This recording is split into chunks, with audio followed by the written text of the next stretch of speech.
Hi everybody and welcome back to some more MotoGP 17 here on this channel. Now in today's episode we're back on the Rider career and we've got Circuit de Barcelona, Catalunya, a really difficult circuit. Now in the Rider career we're doing more laps, plus we've changed bikes. So we've gone for a lower team that's not as great performance as the one we were on. So we're using the SUTER MMX2. This should be really interesting. And has the update 1.06 made any difference to the tyre wear? Well, we're going to find out, guys. So let's get straight into the first qualifying session. Right, hopefully those adjustments have made a little bit of difference, but this bike handles so different and I'm just trying to get used to it. Plus, since the update, the times that the AI are setting are so much quicker. I'm really struggling. Oh god, that was tight through there. The braking on this bike's slightly different. It's not as quick acceleration. I feel like I'm a little bit slower out of the turns, but it's just something I'm going to get used to. Now we've got 6 laps around the Circuit de Barcelona, Catalunya, and we're not sure what the tyre wear is going to be like. I haven't decided what compounds I'm going to go for. Now in the last race we did Mugello, we went for the mediums, and it was really difficult from the start because I just had not as much grip into the turn. I might considering going like maybe medium at the front and a soft at the rear, but we'll see. Oh god, fast at that second checkpoint, that's good, right onto the curb there. But this bike is going to struggle a little keeping up with the higher performance bikes, but it's just going to be down to how we ride. If we can have a really good start, then hopefully we can have a chance. Right, slow it down into this turn. Oh god, it's not as bad. Now the KTM through there in the managerial career was absolutely awful. Right, just trying to get it right as tight onto the curves as we can, and oh god, we were slower on that third checkpoint. That's hopefully we can finish really quick. I do find this section really hard on this SUTER. Let's just try and keep it nice and steady through here. Right onto the curve. Flip. Oh, that's not bad. That was as smooth as I can do. Now the fastest time so far is a 1:47.8. Let's see if we can get that. Right, let's just drive it to the line. See where we get with this. Oh, so we got 7th. That's not too bad. I might make a few adjustments though. So I didn't manage to improve on that 7th position. I did alter the bike a little bit, but then I went back to the original setup because it didn't make any difference. But the times are a lot quicker since this update. Let's just get straight to the race and see if we can get on the podium. Hello to all the bike racing fans tuning in. The Moto2 race is about to get underway here at the Circuit de Barcelona, Catalunya, for the 7th event on the calendar. The weather forecasts are very reassuring. We should have good conditions throughout the race.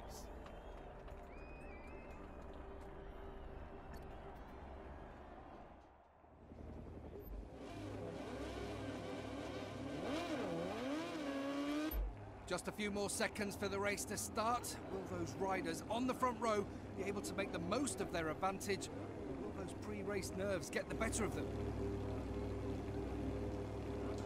Right guys, so here we go with the Spanish GP, the Circuit de Barcelona, Catalunya, starting in 7th position. Let's see if we can get a good start here.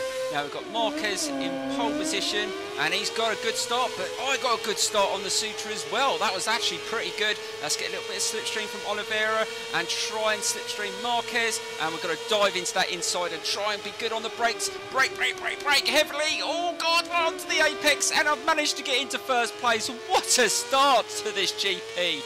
Oh my god, that was good. Right, try and hold into this turn. They're probably going to try and get up the inside, just slowly opening the throttle, trying to get nice and tight in, and we need to get a good start. Now we've gone for the medium front compound and a soft rear. I'm not sure if that's going to last over the 6 laps, but we're going to try our best to manage those tyres, which you shouldn't really have to do because the AI should suffer tyre wear as well, but they still don't. So you've got to try and get a decent lead from the start and try and manage it into the remaining laps. Hopefully we can do that, but it's probably not going to be easy. Right, get nice and tight through there. Nicely does it. Oh, that is such a good start to this race, and that's what I wanted. I'm not very fast through the last sector, so that's where they're probably going to catch up, and they're probably going to dive up the inside through here as well as I slow down.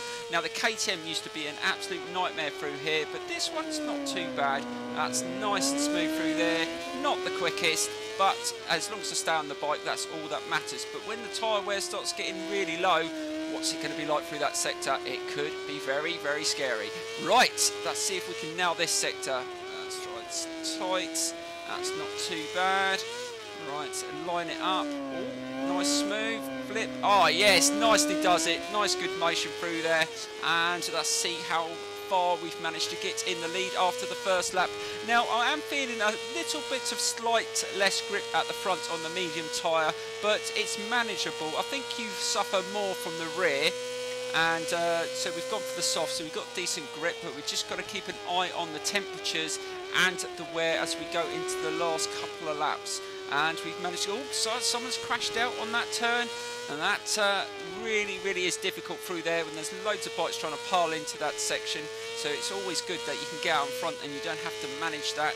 And Marquez is about a second behind us, so we have had a brilliant start in front of his home crowd. Can we really upset him in front of the home crowd and get a win? Now last time we raced around here in Moto 2 on the KTM, we got beaten by Marquez on the final lap, if I remember rightly. Hopefully we can do better than that. And oh, it's a Morbidelli. Morbidelli's in second place now, so the Italian's back trying to put pressure. There's a lot of competition in this rider career in the championship, so let's just try and keep nice and tight through there. Still managing a decent gap, but it's not going to last. We've just got to keep an eye on lap times. You might see them starting to drop, and it's still just around the second mark, and we've just got to try and manage that. I mean, 6 laps around this circuit can be very challenging. It is a very difficult circuit. You've got to be on it all the time, try and nail every single corner. Right, let's get nice and tight through here. Let's try and manage this really well while we've got grip. And again, that's nice and smooth again. Oh, that is brilliant. This bike is not too bad. I am actually liking this bike. It's not as quick as the bike that we had before, but it's definitely, handling-wise, is not too bad. That's a decent time as well. So we've just done the fastest lap of the race, and we've managed to extend that gap, and it's Marquez and Luti that, oh, Morbidelli's just overtaken Luti, so the 3 other championship contenders are not far behind, and we're on to the 3rd lap, and this is where you're going to see this tyre wear start to go down. Now after 3 laps in the other races, in the other managerial career, where I'm only doing 3 laps, you start to see wear after 3 laps. So this is where we're going to start to see a little bit of difference on the lap times.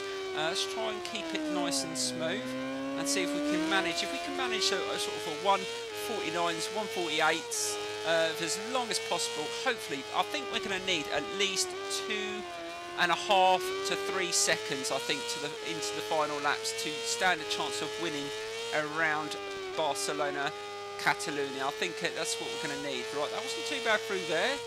Trying to maintain a decent pace as long as we don't make any major errors. Right, slow it down nice and early, and we've got just over 1.5 seconds now, so that is brilliant. So we are managing the time really well. But like I said, they really need to sort out this tyre wear problem. I'm not sure whether it's made a difference. We will see in this race, but the AI don't seem to suffer much tyre wear into the remaining laps. Their time stayed consistent throughout, which is very frustrating. And that's what I wanted to up the laps to up the difficulty, but you want it to be on a level playing field, and if they're not suffering tyre wear, I don't see how that's fair. Right, what time have we got there? So we just dropped, oh god, we dropped almost 1 second that lap, so we are starting to slow down slightly. That could be a mixture of not being a very good lap and a little bit of wear. Let's try and keep it nice and tight through there, try and keep it nice and smooth. That front tyre is starting to wear quite a bit actually, considering that's the medium compound. So we are managing the tyres okay, but we've still got 3 laps to go, so it's going to get very interesting. Right, and it looks like one rider is broken away from the pack in search of trying to get close to me in this race. Just slightly not feeling as much grip now. Let's just try and be careful again. Yes, right, so on the 4th lap is the time when we start to feel wear. So that's quite early actually. I thought it would go a little bit longer than that. Let's just try and be a little bit careful. Again, not getting right and tight. So you can even tell. You can tell now, and it's sliding, the wheel's spinning up a bit as well. So this is where we've got to start managing the tyres, and that's a little bit earlier than I thought. I was going to hope that it would last until at least the end of the 5th lap, going into the 6th lap. But it looks like we've got to manage it on the 4th lap. Right, be careful. Again, not managing to go in there as quick as well. And already that front tyre is starting to look really, really bad. Oh, this is not good. Right, let's just try and be careful through here. So we're going to have to go into the 5th lap with a lot of pressure on our shoulders. We've got to try and manage worn tyres. Right, just try and be careful through here. Nice and steady. Try not to spin up that back wheel and just wear that tyre down. Just be nice and gentle. But the gap is definitely closed. Let's see what sort of time we've hit there. That must have been a really slow lap. Oh God, we dropped all. Not too bad, but it's still quite a bit, and we've got Marquez breathing down our neck now into the 5th lap, and we have got a lot of tyre wear. Again, really struggling to get it nice and tight in there, and we've got to be really good on this lap. We've got to try and suffer the lack of wear, but we've got to try and leave ourselves something into that remaining lap, because if those tyres totally go, I'm going to come off. I'm pretty sure of that, because I am getting a lot of vibration into some of the really tight turns already, and if I don't have any tyres there at all, it could be very fatal for us. And they're really closing us down now. Oh, this is going to get really tight, and I was hoping to try and win, but he's closing me down. I can just see him. He's very close, and it's half a second, guys. This is all going wrong around the Spanish circuit, and it looks like Marquez is going to really challenge for that victory again around here, and again not being able to get nice and tight in there. And we're coming towards the end of the 5th lap. We're still fighting for this lead, really trying to hold on to it, but I think going into that final section, oh my God, there he is, oh, he's going to try and come past side by side, and he's leaning into me. Oh my God, he's got past. Let's just try and hold it into this turn, try and get nice and tight. He's going to come up the inside. I don't think I'm going to be able to hold him off. He's pushed me really wide, and Marquez has taken the place. See what I mean, guys? So frustrating that he's not suffering as much tyre wear, and he's managed to get past me nice and clean though. He managed to get past. Right, let's just try and stick with him. See, I can't get the traction, can't get the grip. We can't really, I don't think we're even going to be able to slipstream him. It is just so much quicker. So Marquez is in the lead, and we've got to just try and hold on to this as long as, look, we've dropped almost another second as well, and we've got Morbidelli breathing down our neck as well now. Can we hold on to 2nd position, or can we still challenge for 1st? All we've got to hope for is that we can just hold on to this. The tyres are worn to shit now. They're just not going to last for much longer. Just got to keep an eye on that. Got to be careful we don't chew them up anymore, otherwise we're not even going to get a podium finish. Just haven't got the pace to keep up with Marquez. He's still very consistent, like I said, because they're not suffering the tyre wear, and look, he can still get a nice drive. Look at this, the difference out, the acceleration out the corners. It's just not fair. But let's just try and hold on it. Be careful on the brakes, get nice and tight to get a good drive. And we're trying our hardest to keep up with him, but I'm not expecting him to make any mistakes now. Let's keep it nice and tight onto the apex there, try and get a nice drive up the hill, and we're holding on to the 2nd position. But look at those tyres, guys, not much left. We're coming towards the end of the race. Can we hold on to 2nd position? We've definitely lost 1st. Marquez is going to run away with it, and he's going to get a home Grand Prix win. Right, just be careful through here, nice and slow, don't lose it. We've got a rider coming around the outside. Oh, it's Oliveira, he's just made contact with my back wheel. He's just sent me a little bit wider there. Let's just try and hold into the inside and just try and hold on to this as long as we can, but I can't get the traction. Is he going to go? He's come up the inside. Oh no, you fucking don't. I'm going to get him right at the inside and just managed to squeeze back past him. This is going to be a fight to the finish line. Just try and hold it, don't lose it. He's going to come around the outside. Oh God, he just managed to get through there a little bit later than me, and I've got this final turn. Is he going to come up the inside? He's definitely going to have a little bit more speed than us. He's going to slipstream this to the line. Are we going to get 2nd position? Oh my God, this is going to be close, but I managed to get it, and we take 2nd. Oh my God, what a challenging last couple of laps that was. Oh my dear Lord, guys, that was a little bit scary there. I thought I was even going to lose 2nd position, but Again guys, they need to fix this tyre wear issue. Now I want to do more laps, but if that's what you're going to suffer every single race, it makes it so difficult to know that you've got to be the same pace from the start into those remaining laps with no grip. You just got to rely on leads all the time, and if you're not even in the lead, you've got no chance to push your times even more to catch up the leaders. It just makes it really, really difficult. But again, it could be down to I could have gone with a medium rear, but would I have got into that position with the medium rear? I've got no idea, guys. I hope you enjoyed today's episode. Please smash that like button, subscribe to the channel if you're not subscribed. There's going to be plenty more racing on this channel from MotoGP 17, plus we've just started the esports challenge as well. And don't forget to check out Robbo46 channel, as he is a featured channel on my channels, so please check that out as well. And I will see you very, very soon, guys. Thank you so much for watching, and I will see you very, very soon.